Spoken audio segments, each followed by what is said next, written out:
Hey, welcome back to Civil War Relics, and today I'm going to be talking about the Engineer Corps of the American Civil War. And the two buttons that are sitting in front of me, one is a Civil War period engineers button, and the other is a West Point cadet cuff button, Civil War period. And the two buttons go hand in hand, and I'm going to explain why here. Um, so the Engineer Corps history dates all the way back to the Revolution, 1775. A man named Richard Gridley was appointed head of the Continental Army's first chief engineer.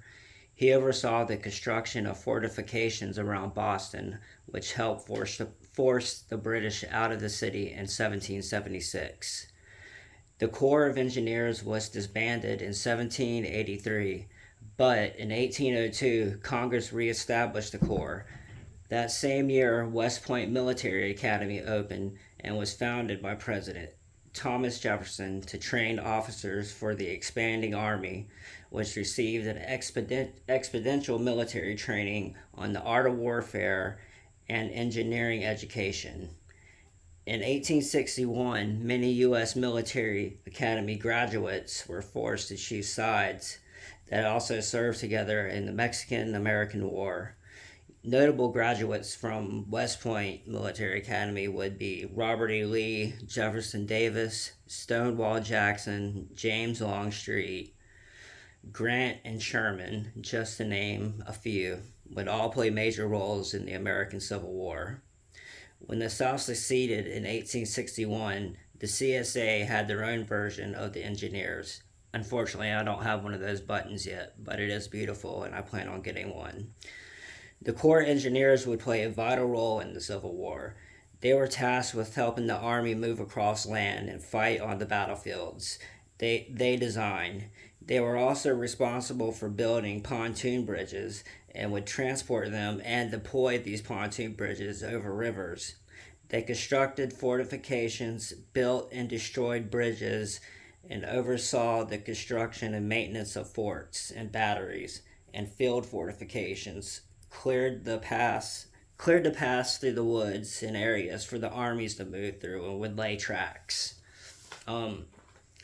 They were also responsible for demolishing enemy supply lines and conducting siege warfare and designing amazing styles of earthworks. We had the zigzag style and then General Lee's infamous V trench work.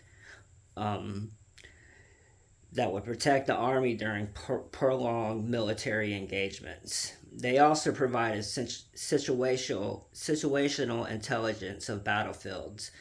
The Union Army would deploy air balloons over battlefields. Most of us know about this. This was a pretty impressive move by them.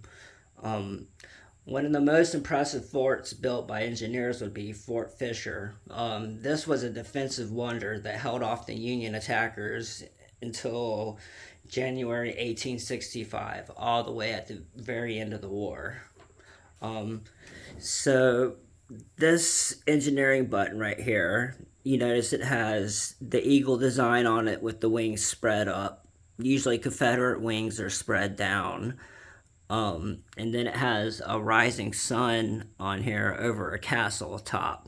And then it has the words Ession, which in French is let's go.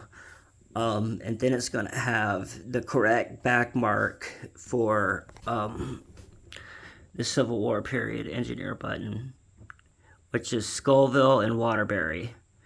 Now, Scoville manufactured engineer buttons after the Civil War, but they don't have the Waterbury mark on them.